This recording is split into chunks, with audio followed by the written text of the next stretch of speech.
विद्यापति के पदों में खूब है श्रृंगार रस, गुरुजी पढ़ा रहे थे बीए वाली क्लास में। राधा तन पर छाई पड़ी जब शाम की, तो सांस में भी सांस घुली प्रेम रस रास में।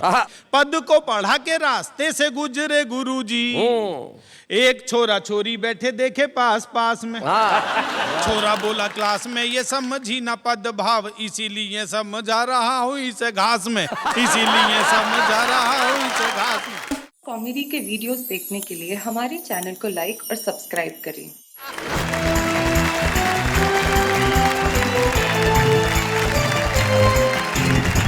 क्या बात है, हमारे साथ हमारे तीन कवि मित्र बैठे हैं जो तीनों ही कमाल के हैं। शकील जी जिनकी खेती लहला रही है, प्रवीण जी जिनकी खेती इधर उधर बल खा रही है, और बीच में जो ये चांद है। हाय हाय, मुझे तो याद आता है एक बार एक मक्खियों का जोड़ा इधर बैठा था महेंद्र अजनबी के सर पे, तो जो फीमेल मक्खी थी उसने मक्खे से कहा कि चलो दिलदार चलो चांद के पार चलो। तो भाई आज हम बात कर रहे हैं नौकरी पर। तीनों हमारे साथ है। महेंद्र अजनबी जो एक जमाने में नौकरी करते थे और इतनी बढ़िया नौकरी करते थे कि सरकार ने इन्हें निकाल दिया। मतलब सरकार ने कहा कि अब आप कविताएं पढ़िए, वही ज्यादा ठीक है। प्रवीण शुक्ल अभी तक नौकरी कर रहे हैं, पता नहीं कब इन्हें निकलना पड़े। शकील मालेगावी ने जिंदगी में कभी नौकरी नहीं की। शायर कभी नौकरी थोड़ी ही करता है, शायर तो मस्त रहता है साहब। लेकिन आप तीनों ने नौकरी की है इस जनता की कि हम जब तक रहेंगे इस जनता को हंसाएंगे। इससे बड़ी नौकरी क्या हो सकती है। आप तीनों के लिए जोरदार क्या बात है। तो तीनों यहाँ बैठे हैं और इस वक्त तीनों ही टुकुर टुकुर निगाहों से अभिनय ये कर रहे हैं कि मुझे देख रहे हैं, पर देख ही नहीं रहे हैं। चलिए कोई बात नहीं, जहां से भी देख के बात करें। लेकिन मैं जानता हूं इस वक्त आप जो हमें देख रहे हैं वो इंतजार कर रहे हैं कि कब आएंगे ये और सुनाएंगे कुछ। तो इंतजार खत्म करते हैं, सबसे पहले बुलाते हैं शकील भारती को।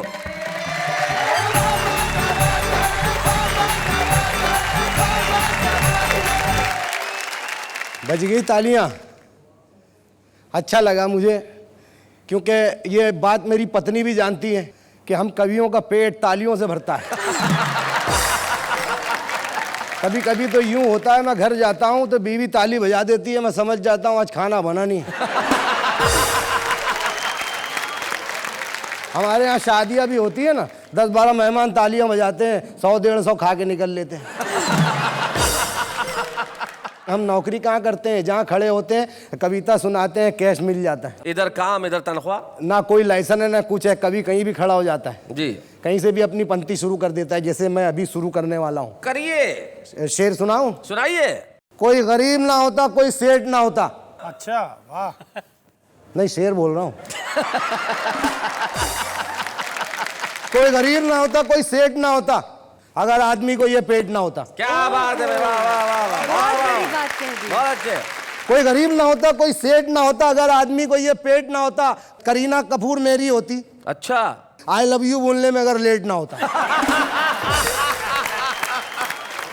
और मेरे अंकल आज भी जिंदा होते। अच्छा, मेरे अंकल आज भी जिंदा होते, मेरी आंटी का अगर वेट ना होता। अगर आंटी का वेट हो तो मुश्किल हो ही जाती है। तो हमारे कवि है जैमिनी हरियाणवी जी, उनकी 4 पंक्तियां बड़ी लाजवाब है कि भूचाल आया तो समस्या हुई खड़ी, क्योंकि घरवाली पलंग के नीचे गिर पड़ी। तो मैं उसके करीब गया और ये सवाल उठाया कि भूचाल आने से तू गिरी या तेरे गिरने से भूचाल आया। तो कुछ शेर और इरशाद। सबको अपना शेर सुनाना, हलवा है क्या? शब्दों से फिर भेजा खाना, हलवा है क्या? हलवा है क्या? हाँ। लड़की का क्या 1 मिनट में सेट हो जाती है। लड़की का क्या 1 मिनट में सेट हो जाती है, बाद में उसका खर्च उठाना। हलवा है क्या? क्या बात है, वाह वाह शकील जी। मैं तो ये पूरी लाइफ वहम में रहूंगा। आपने शेर पे वाह वाह की है कि मेरे ऊपर? शेर पे हलवा है क्या? इससे मेरी गलतफहमी दूर हो गई। जी जी जी। लड़की का क्या 1 मिनट में सेट हो जाती है, बाद में उसका खर्च उठाना। हलवा है क्या? बाइक चलाना, प्लेन चलाना इजी है, हाँ, मेहनत करके घर को चलाना हलवा है क्या? बात है, वाह वाह वाह वाह वाह, क्या बात। इसके उसके मुंह से छीन के कोई भी खा सकता है। क्या बात है। किसी नेता का लूट के खाना, हलवा है क्या? हलवा है क्या? हमारे खानदान में बड़ी दिक्कत है, परंपरा। अच्छा, ससुराल का हर शख्स मुकद्दर का सिकंदर। क्या बात है। सास मदारी तो मेरा ससुरा है बंदर। दम मस्त कलंदर। दम मस्त कलंदर। लोकल के सफर में एक लड़की जो मिली थी, मंजिल को मैं भूला, जाना था मुझे कुर्ला तो उतरा मैं भयंदर। दम मस्त कलंदर।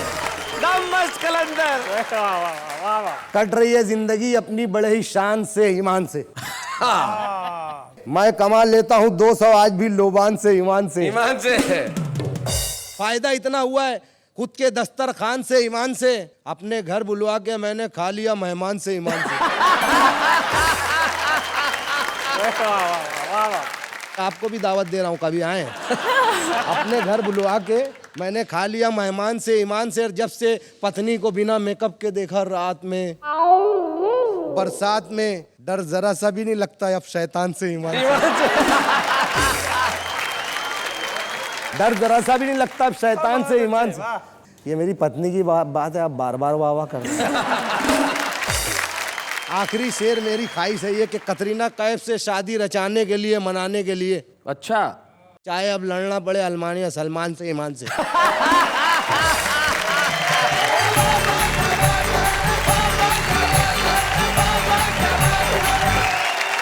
Shakil ji, superb. Iman se, you performed so very well. I'm glad you came here. Seriously. क्या बात है शकील भाई। मैं इनके लिए एक ही चीज कह सकता हूँ कि भाई ये पास में खड़ी हैं, कितनी अच्छी लगती हैं। बहुत अच्छी Thank लगती you. पर इनसे हिंदी बुलवाना हलवा है क्या? हाँ सही बात, क्या बात। उन्होंने जो तारीफ की है अभी तक के 23 बरस मेरी शादी को हुआ है, आपकी भाभी ने भी वो तारीफ नहीं की। ओ हो। मैं बार बार इसमें आऊंगा और 2 पंक्तियां बोलूंगा। सारे जमाने से जीत है, महंगाई से मात है, फिर भी वाह वाह क्या बात है। बहुत अच्छे। क्या बात है भाई। आपने कहा कि 23 साल में आपकी बीवी ने इतनी तारीफ नहीं की और इन्होंने इतनी की, आप एकदम से घायल हो गए। अब जाऊंगा खुद को खुलवाऊंगा तो डॉक्टर बताएंगे अंदर क्या क्या हुआ है। जी जी। लेकिन घर जाके हमारी जो भाभी हैं वो आपके साथ उचित व्यवहार करें हैं। जी। आप घर पहुंचे सम्मान से, ईमान से। जी जी शुक्रिया जी शुक्रिया। और आइए अब इस कमाल को आगे बढ़ाते हैं। शकील के बाद हम बुलाते हैं उसे जिनकी बीवी भी बड़ी कमाल की है। संजू नाम है उनका। संजू। और जब संजू के पति जो प्रवीण है वो उन्हें यात्रा पे ले जाते हैं तो क्या क्या हो सकता है, ऐसे ही बहुत सारे किस्से उनके पास हैं। प्रवीण शुक्ल जी, आप किस बात का इंतजार कर रहे हैं? आपके घुटनों में कोई रोग है क्या सर? तो खड़े होइए जरा, यहाँ आइए, तालियां बजाइए।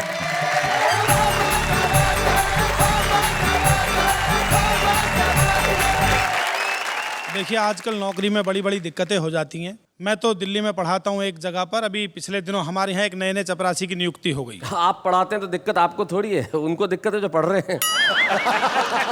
मेरी क्या दिक्कत है वो मैं आपको बता रहा हूँ जी। उसका नाम था चपरासी का प्राणनाथ। प्राणनाथ। अब देखिए लेडी टीचर्स को बड़ी प्रॉब्लम हो गई। उसे क्या कहकर बुलाएं, ना प्राण कह सकते ना नाथ कह सकते। एक टीचर ने मुझसे आकर कहा, बोले इसे कहाँ से पकड़ लाए सर, इसे क्या कहकर बुलाएं? मैंने कहा मैडम इनका सरनेम पूछ लो। तो एक ने शर्माते हुए पूछा, प्राणनाथ जी आपका सरनेम क्या है?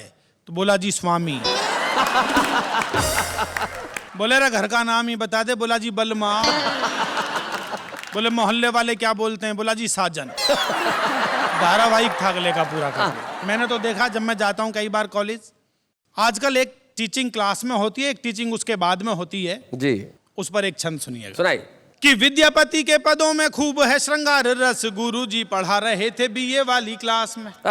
राधा तन पर छाई पड़ी जब शाम की, तो सांस में भी सांस घुली प्रेम रस रास में। पद को पढ़ा के रास्ते से गुजरे गुरुजी, एक छोरा छोरी बैठे देखे पास पास में। छोरा बोला क्लास में ये समझी ना पद भाव, इसीलिए समझा रहा हूँ इसे घास में। इसीलिए समझा रहा हूँ इसे घास में। इसीलिए समझा रहा हूँ इसे घास। गुरुजी ने पूछा बच्चे से, बेटे तुम क्या पढ़ना चाहते हो? आज के छात्र का जवाब सुनिएगा, वो क्या पढ़ना चाहता है। कि वीर रस में हमारा मन ज्यादा रम रहा, आशा है गुरुजी आप मन से पढ़ाएंगे। श्याम नारायण पांडेय और दिनकर की परंपरा में हम नाम को लिखाएंगे। क्या बात? नाम ना लिखा पाए तो इतना तो है जरूरी, पढ़कर वीर रस वीरता दिखाएंगे। यूनियन के चुनाव होंगे जब कॉलेज में, खोपड़ा विरोधियों का फोड़ कर आएंगे। खोपड़ा विरोधियों का फोड़ कर आएंगे। जब नौकरी की बात करते हो तो मुझे लगता है कि घरवाली से बड़ी नौकरी किसी की नहीं है। आप उसे प्रसन्न कर लो तो आपने परमात्मा को प्रसन्न कर लिया। लेकिन उसे प्रसन्न करना बड़ा मुश्किल का काम है। जी, भगवान तक नहीं कर सकता। वो भी बेचारा धक्के खाता घूमता है कई बार। वो धक्के खाता इसलिए घूम रहा है। किसी ने बहुत बढ़िया बात कही प्रवीण जी के ईश्वर ने पुरुष बनाया, फिर वो मुस्कुराया। ईश्वर ने महिला बनाई, उसके बाद न पुरुष मुस्कुराया न ईश्वर। मुझे याद आता है पिछले दिनों एक पति पत्नी का झगड़ा हो गया, दोनों ने अदालत में तलाक का मुकदमा दायर कर दिया। जज बोला भी तुम्हारी दोनों की सहमति है तो तुम्हारा तलाक तो हो ही जाएगा, जो धन और संपत्ति है वो भी बराबर बराबर बढ़ जाएगी, जो जमीन जायदाद है वो भी बराबर बराबर बढ़ जाएगी, लेकिन ये जो तुम्हारे 3 बच्चे हैं इनका बंटवारा नहीं हो सकता। इतना सुनते ही पत्नी ने पति का हाथ पकड़ा, बोली चलो जी घर वापिस चलो, मुकदमा अगले साल ही दायर करेंगे। अगले साल फिर दिक्कत पैदा हो गई, जुड़वा पैदा हो गए, मामला फिर 1 साल के लिए पोस्टपोन करना पड़ गया। लेकिन दोनों ने फैसला किया, जब हिसाब बराबर हो गया तब एक कविता सुनिएगा, आपको आनंद आएगा। इस देश में पत्नी पति को बहुत अधिक प्यार करती है, इसलिए यदि लड़ाई हो जाए तो सिर पर नहीं चरणों पर ही वार करती है। अच्छा, अभी पिछले दिनों मेरी भी कहने लगी, कवि सम्मेलन में आते हो जाते हो लेकिन मुझे कहीं भी नहीं घुमाते हो, इसलिए हमारे बीच बढ़ती जा रही है दूरी, इसे मिटाने के लिए ले चलो ना मसूरी। मुझे लगा कि बात में दम है और आजकल कवि सम्मेलन भी कम है, इसीलिए छोड़कर सब काम बना लिया मसूरी घूमने का प्रोग्राम। मैंने कहा मसूरी तो ठीक है, लेकिन मसूरी से पहले रुकेंगे हरिद्वार। बस यहीं से ही शुरू हुई तकरार, कमी आ गई उसके ब्रेन में। मैंने कहा चलेंगे अपनी कार से, तो बोली ना मैं तो चलूंगी ट्रेन में। अंतिम स्थिति में मसूरी एक्सप्रेस में टिकट हो पाया एक ही कंफर्म, तो मैंने ट्रेन में निभाना चाहा पति धर्म। मैंने कहा सवारी 2 हैं बर्थ 1 है, इसलिए आप लेट जाइए, मैं पूरी रात साइड में इसी बर्थ पर बैठकर जाऊंगा और इस प्रकार अपना पति धर्म निभाऊंगा। इतना सुनते ही भड़की, बिजली सी कड़की, बोली यदि धर्म ही निभाना है तो मैं निभाऊंगी, लेट कर तुम जाओगे मैं पूरी रात तुम्हारी छाती पर बैठ कर ही जाऊंगा। मेरी समझ में नहीं आया कि ये गुस्सा है या प्यार। सुबह सुबह आ गया हरिद्वार, स्टेशन पर गाड़ी रुकते ही मैंने आवाज लगाई, ए कुली। इतना सुनते ही बोली, मुझसे बिना पूछे हुए तुम्हारी जुबान कैसे खुली? तुम्हें हर समय चीखने चिल्लाने की आदत है, जब तुम हो तो कुली की क्या जरूरत है? जब तुम हो तो कुली बुलाने की क्या जरूरत है? एक बैग 3 अटैची जैसे तैसे होटल तक खींची। होटल का नाम था क्लार्क हुक, कमरा था उसमें पहले से बुक। मैनेजर बोला आपकी इच्छाओं पर विशेष ध्यान दिया है, आप होटल से पूरा हरिद्वार देखना चाहते थे, इसलिए कमरा 10वीं मंजिल पर दिया है, चलिए सामान को करवाता हूं शिफ्ट। मैंने पत्नी से कहा चलो इधर है लिफ्ट। इतना सुनते ही फिर भड़की, बोली स्थल धार्मिक है, मैं सुविधाओं का लाभ कम से कम उठाऊंगी, सामान को तुम अपने कंधे पर उठाओ, मैं तुम्हारे पीछे पीछे सीढ़ियों से ही जाऊंगा।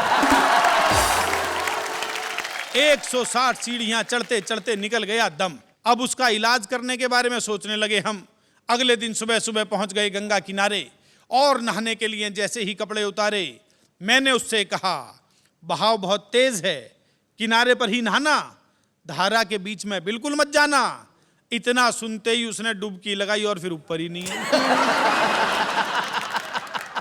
किनारे पर खड़े हुए लोग बोले बधाई,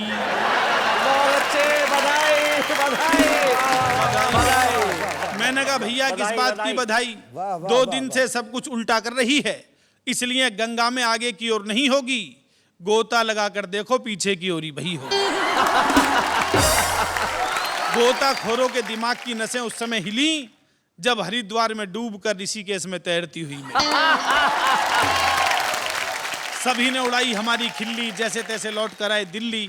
लेकिन ये मत समझना हमारे संबंध अच्छे नहीं हैं, क्योंकि संबंधों के धागे इस देश में पश्चिम की तरह कच्चे नहीं हैं। ये वो देश है जहां पति पत्नी रोजाना लड़ते हैं, झगड़ते हैं, रूठते हैं, मनाते हैं, लेकिन 7 फेरे लेने के बाद 7 जन्म तक साथ निभाने की कसम उठाते हैं। क्या बात है, वाह वाह, बहुत बढ़िया।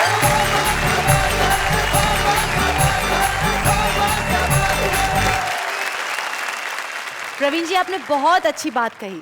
हम पत्नियां 7 जन्म तक धर्म निभाती है, बंधन 7 मतलब 2 जगह मतलब बंधन निभा के रखती है 7 जन्म तक। हाँ। ठीक है, पर ये पति लोग सच में पत्नियों से इतना डरते हैं? हाँ, किसने कहा? सवाल ही नहीं। अरे नहीं नहीं नहीं, ये महेंद्र अजनबी मेरे को मिले अभी 4 दिन पहले जब मैं दिल्ली शो के लिए गया था। अच्छा। बोले कल मैंने घर में ऐसा कमाल कर दिया कि मेरी बीवी घुटनों पे आ गई। घुटनों पे आके मुझसे बात की। मैंने कहा अच्छा यार इतना डरा दिया। मैंने कहा क्या किया घुटनों पे आके उन्होंने? बोला पलंग के नीचे से बाहर निकली तो दूंगी एक। तारीफ करना चाहता हूं मैं उस कवि की जो अब हमारे साथ होंगे, एक ऐसे कवि जो जितने कद में लंबे हैं उतनी ही लंबी दूरी तक उनकी कविताएं जाती है। जहां जहां हिंदी बोली जाती है वहां वहां ये कविताएं पढ़ने के लिए गए हैं और इतने कमाल के कवि हैं, इतने कॉन्फिडेंस के कवि हैं कि इनकी किताब का शीर्षक है हंसा हंसा के मारूंगा। तो महेंद्र अजनबी जी जरा अपनी जगह से उठे, यहां तक आए, हम आपके लिए तालियां बजाएं। महेंद्र अजनबी जी।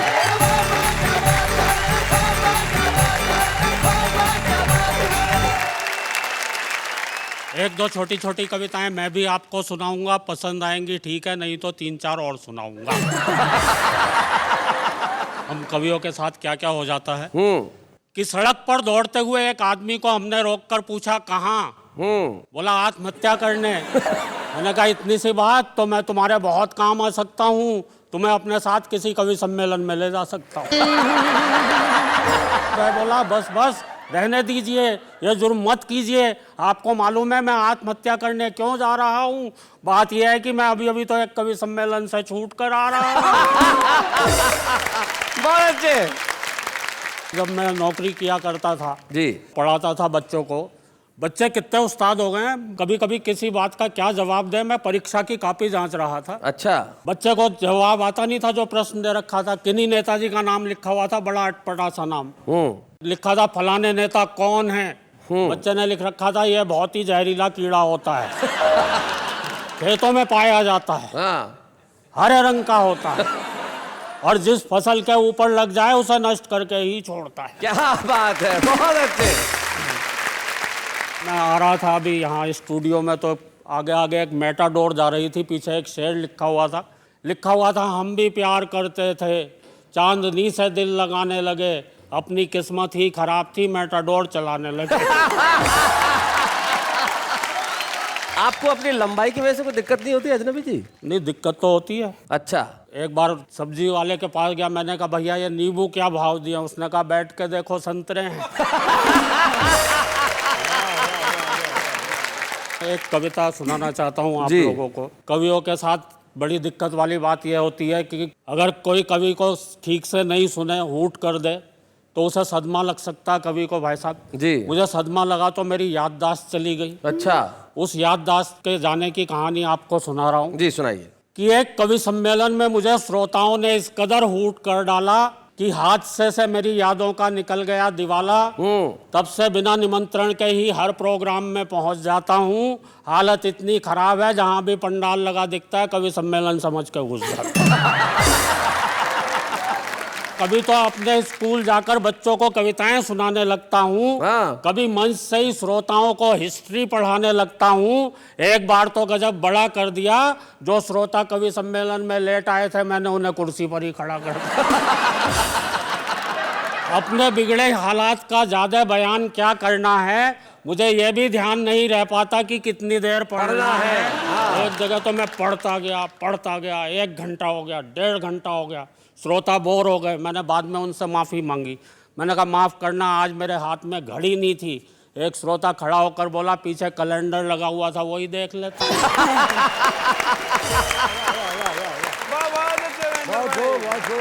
बात हो गई है काबिल गौर की, मुझे यह भी ध्यान नहीं रह पाता है कि अपनी ही पढ़ रहा हूँ या किसी और की। पूरे दिमाग में हेरा फेरी है कि जब कोई और पढ़ता है और जमता है तब लगता है यार ये कविता तो मेरी है।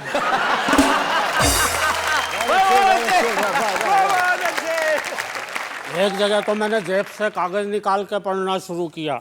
आधा किलो नमक, 5 किलो आटा, 1 किलो गोभी, आधा किलो परवल, पाव भर चाय, 2 किलो चावल। एक श्रोता खड़ा हो गया करके हाय, बोले हद हो गई है डिसिप्लिन के, अनुशासन की। कविता पढ़ रहा है या लिस्ट अपने घर के राशन की? दूसरा श्रोता बोला इसे ही सुनाया जाओ, वाह वाह, इरशाद इरशाद। घर पर और क्या क्या ले जाना है हम सब भी कर लेंगे यार।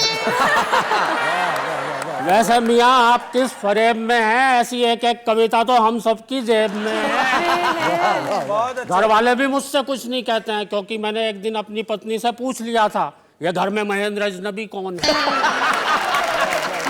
जिसके रोज रोज फोन आते रहते हैं। एक बार तो दाढ़ी बनाने के बाद और भी गजब कर दिया, जब मैंने अपनी पत्नी से पूछा ये आईने में आदमी कौन था जिसकी मैं इतनी बढ़िया शेव कर गया। रात को सोते समय और भी लफड़े में रहता हूँ। मेरा कुत्ता तो आराम से बिस्तर पर सोता है, मैं पलंग के नीचे कुकू करता हूँ। कुछ समझ नहीं पाता हूँ, पत्नी पुचकारते हुए उसे बुलाती है, दुम हिलाते हुए पहले मैं पहुंच जाता हूँ। फुर्ती का ऐसा प्रमाण देता हूँ, पत्नी रोटी उसे डालती है, पहले मैं लपक लेता हूँ। अच्छा। सवाल खड़े हो गए हैं रोज अनबुझे, मुझे यही पता नहीं चल पा रहा है भूलने की बीमारी मेरे कुत्ते को लगी है या मुझे।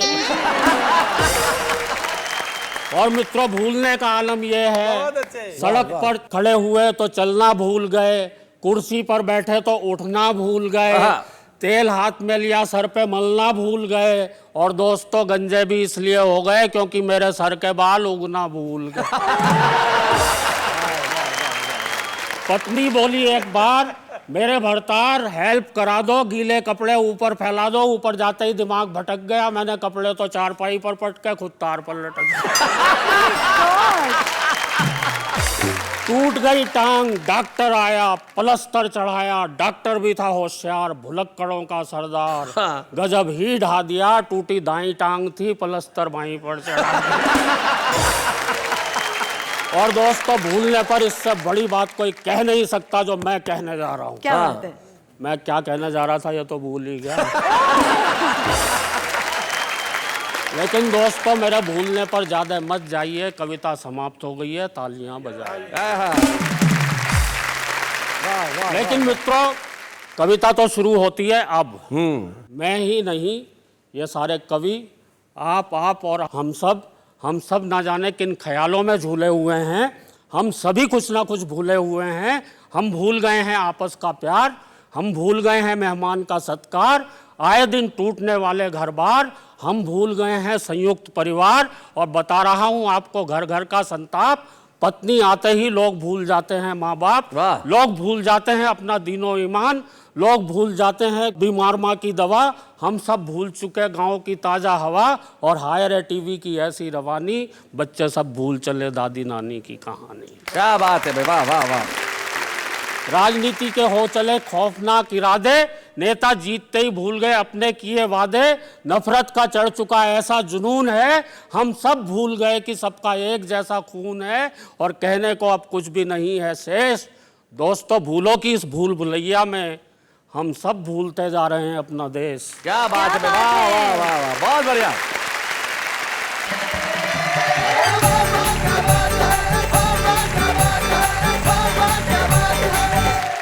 भाई कमाल है महेंद्र अजनबी जी, आपने अपनी कविता को जो अंत किया वो लाजवाब था। आप जो भूलने की बात कर रहे थे, किसी किसी को हो जाती है बीमारी, अब हुई एक को भूलने की बीमारी तो डॉक्टर के पास चला गया, बोले डॉक्टर साहब मुझे कुछ याद नहीं रहता है, आजकल मुझे भूलने की बीमारी हो गई है। तो डॉक्टर बोले ये तकलीफ कब से है? बोले क्या कब से है? इसलिए जब आदमी भूलने लगे तो कुछ भी कर सकता है। लेकिन यकीन मानिए महेंद्र अजनबी साहब, प्रवीण शुक्ल जी और शकील मियां, आपको ये कहना चाहता हूं कि जो भी कलमकार होता है उसे कभी जमाना नहीं भुला सकता। हमारे बीच में एक ऐसा युवा व्यक्तित्व है जिसका नाम है अमित अनपढ़। अमित अनपढ़ जी, और इससे ज्यादा आदमी की विनम्रता क्या होगी कि खुद को अनपढ़ कह रहा है। बोलो। इतनी मॉडेस्टी, इतनी विनम्रता, और बहुत अच्छा लिखता है। तो हम चाहते हैं कि आज हमारे इस एपिसोड में जो हमारा छुपा रुस्तम है अमित अनपढ़, जो उत्तर प्रदेश से हमारे बीच में है, मैं चाहता हूं कि वो आए और कितने पढ़े लिखे हैं हमें अपनी कविता से बताएं। हमारे छुपे रुस्तम अमित अनपढ़।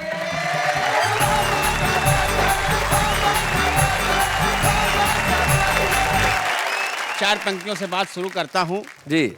अभी देखिए, पिछले दिनों बारिश का मौसम था, हम एक दुकान पे गए थे छाता खरीदने, और अब हमने देखिए उस दुकान वाले से क्या कहा और उसने हमको क्या जवाब दिया कि एक दुकान वाले से ये मैंने कहा, मान्यवर छाता एक बड़ा मजबूत दिखलाइए, रीजनेबल हो रेट, कलर भी ना हो फेड, उम्र भर साथ दे जो ऐसा हो बताइए।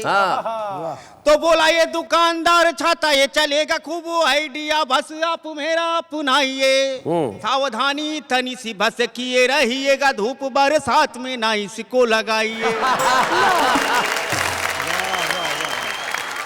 कि आजकल देखिए पश्चिमी सभ्यता का असर जो महानगरों में, शहरों में है, आज सड़क पर निकलते हैं ऐसे ऐसे दृश्य दिखाई पड़ते हैं कि जिसको आप कील समझते हैं वो खंभा निकलता है जी। ऐसा ही एक दृश्य देखिएगा, 4 पंक्तियां पढ़ता हूं कि चेहरे पे लालिमा है, अधर है लाल लाल, नागिनी सी जुल्फों को लहरा के आ गई, छल गई छल से वो कामदेव को भाग गई, 60 कटे कपड़ों में मेनकाहें आ गई, के ऊंची हील पहन के झटक के बाल चले, जवानों से ज्यादा बूढ़ों पे जवानी छा गई। अच्छा। पश्चिमी बिहार का असर कुछ ऐसा हुआ, चाची भी पहन के अब जींस टॉप आ गई। 4 पंक्तियां और इसी खानदान की सुने कि बस अड्डे पे खड़ा मैं गीत ये है गा रहा था, रफ्ता रफ्ता देखो यार आंख मेरी लड़ी है, और आंख जिससे लड़ी है दिखने में वो परी है, खूबसूरत बाला वो पास मेरे खड़ी है। तो बोली मुस्कुरा के वहाँ हो अभी नादान तुम, मॉडल नया है सन 60 वाली घड़ी है, जिससे तेरी आंख लड़ी गौर से तू देख जरा, उम्र में वो तेरी मम्मी से भी बड़ी है। और आजकल देखिए साहब मोबाइल कहाँ कहाँ तक पहुंच गया है, हर आदमी के हाथ में मोबाइल है।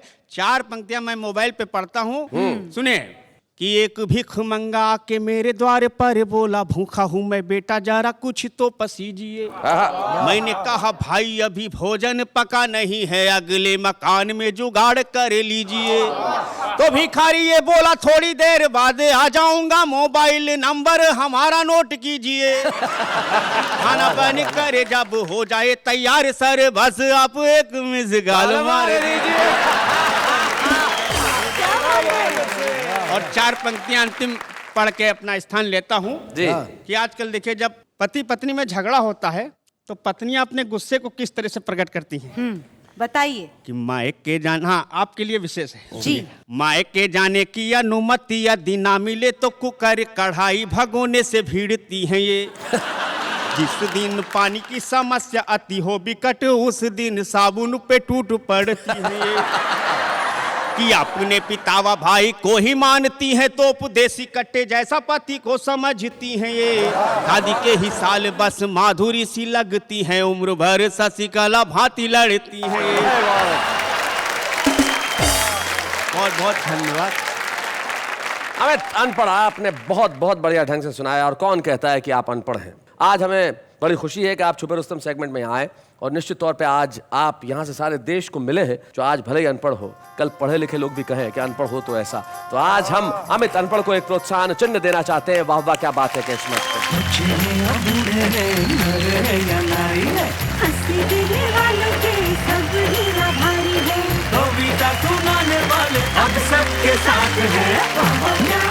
एक ऐसे खास मेहमान हमारे बीच में आ रहे हैं जिन्हें आपने कई बार देखा होगा फिल्मी पर्दे पे। वे लगान के गोली थे, वो एक अजनबी में बच्चन साहब के साथ थे, वो स्वदेश में थे, वो गंगा जल में थे, वो राजनीति में थे, न जाने कितनी फिल्में उन्होंने की, और टेलीविजन पे तो शनिदेव बन के उन्होंने कहर ढा दिया। आइए मिलते हैं दया शंकर पांडे से।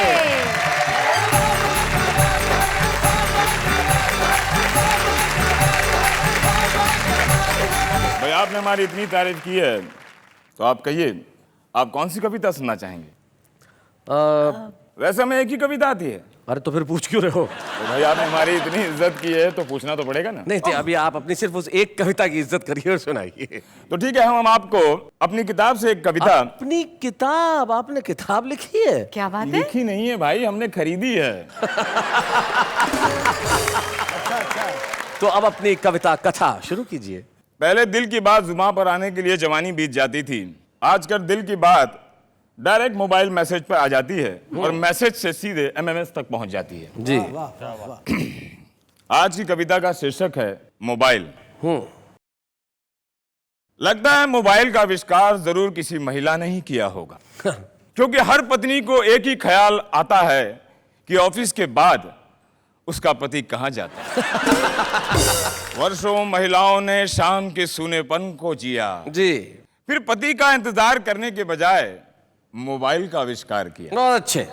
और 10 रुपए का बेल्ट खरीद कर आदमी के गले में डाल दिया। बेल्ट वो जो मोबाइल के साथ जुड़ा होता है। हाँ। और बोली, जाना है जहां जाओ, मैं खुद ही पता कर लूंगी प्यारे तुम कहां हो। तो मोबाइल के मूवमेंट को चेक करते हुए हमारे मित्र ने एक बार हमसे पूछा कि भाई ये मोबाइल का मूल मंत्र क्या है। तो हमने कहा, मोबाइल फोन का मतलब है घर से बाहर भी पति पर मजबूत पकड़ रखने वाला एक चलता फिरता यंत्र है। क्या बात है, वेरी गुड। और ये बात पति के स्वाभिमान को शर्मिंदगी में डुबोती है कि मोबाइल फोन एक ऐसा रिमोट कंट्रोल है जिसमें रिमोट तो हमारे हाथ में होता है पर कंट्रोल हमारे घर से होती है। अच्छा है। मोबाइल चीज ही ऐसी। हमारे एक वरिष्ठ कवि मित्र ऐसे हैं कि एक पत्नी ने पति को मोबाइल पे फोन किया, बोले कहाँ हो, वो बोला मंदिर में, बोले घंटी बजा के बताओ। पति को मुंह से ही आवाज निकालनी पड़ी। तो खैर आज दयाशंकर पांडे जी ने आज यहाँ पे एक कविता सुनाई और हम चाहते हैं कि इसी तरह से सेलिब्रेट। एक मिनट सर, फोन। हाँ हेलो, मैं आ ही रहा हूँ, मुझे निकलना पड़ेगा। हाँ ठीक है, ठीक है, okay, bye, thanks for coming. Bye bye bye bye, जल्दी। हाँ एक मिनट, कौन था? अरे बातचीत से पता नहीं चला, लुगाई का फोन था। आप इतनी सारी कविताएं लिखते हैं, उसमें से सबसे पसंदीदा आपकी खुद की कविता कौन सी है? अब आपको तो अपने सारे ही बच्चे पसंद होते हैं, ये थोड़ी कहा जाता है कि ये ज्यादा अच्छा है, ये ज्यादा अच्छा नहीं है। Diplomatic answer. हाँ अच्छा, ऐसे बताइए कि आपको कौन सी कविता थोड़ी कम पसंद है? क्वेश्चन वही है, नाक इधर से पकड़ा है बस। भाई मान लो 4-5 बच्चे हो तो एक नालायक निकल जाए तो माँ बाप प्यार करना थोड़ी बंद कर देते हैं। लेकिन कुछ बच्चे ऐसे होते हैं जो इतने लायक नहीं होते। हाँ। कुछ तो बड़े प्रसिद्ध कवि बन जाते हैं, लेकिन कुछ जहाँ होते हैं वहीं कविता करते हैं। देखते हैं कैसे हैं वो। हाँ ओके। गुंचे तेरी हालत पे दिल हिलता है, केवल एक तबस्सुम के लिए खिलता है। गुंचे ने हंस के कहा, ऐ बाबा इस महंगाई में एक तबस्सुम भी किसे मिलता है। जिंदगी की राहों में रंजो गम के मेले हैं, खाए तो कैसे खाए यार, 40 रुपए डजन तो केले हैं। दूर से देखा तो सुंदरिया बाल बना रही थी, पास जाके देखा तो गाय पूंछ हिला रही थी। उजले वस्त्रों में तुम एम्बुलेंस ही लगती हो, फर्क इतना है वो घायलों को ढोती है और तुम घायल करती हो। आपकी शक्ल का अंदाज कुछ ऐसा है, क्या कहूँ ये वाक्य कैसा है। कौन कहता है आप उल्लू जैसे हो, सच तो ये है उल्लू आपके जैसा है।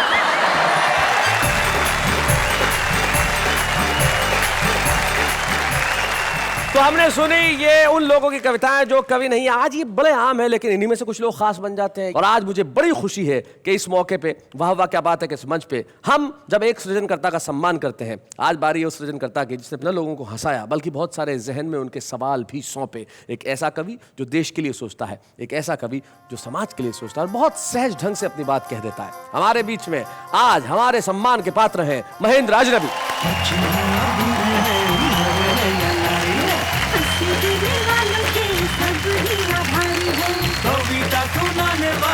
सबके साथ है, बाबा क्या बात है, बाबा क्या बात है। जैसी कि परंपरा है कि हम जिसका भी सम्मान करते हैं उनके परिवार का एक सदस्य उपस्थित होता है। हमें बड़ी खुशी है कि आज महेंद्र जी की पत्नी और हम सब गीता भाभी यहाँ उपस्थित है और महेंद्र के पुत्र मानक यहाँ उपस्थित है।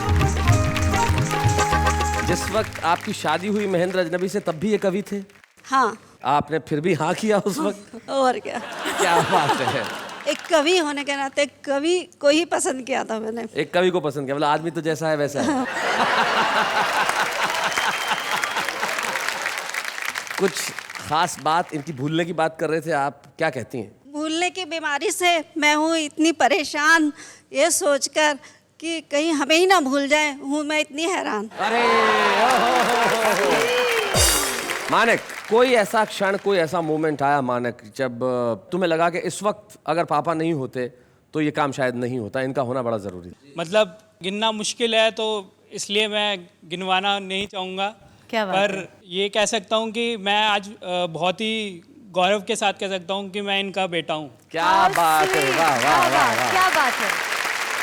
शैलेश जी, नौकरी की बहुत खूब बातें चली जी। हमारी नौकरी सलामत है ना? हमारी नौकरी तो चलती रहेगी भाई, हमारी नौकरी तो रात के 10 बजे आपके घर पे आने की है। तब मैं सिर्फ 2 पंक्तियां आपको कह के जाना चाहता हूं कि हाँ, भले ही क्लाउन्स हैं, विदूषक हैं, या फिर हास्य कवि हैं, या जोकर हैं, आपको आंगन पहुंचने वाले तो बहुत मिल जाएंगे, हम आंसू पहुंचने वाले नौकर हैं। इसलिए हम चाहते हैं कि आंसू हम पहुंचते रहें आपके चेहरों से और देते रहें हंसी उसी कार्यक्रम में जिसका नाम है वाह वाह क्या बात है।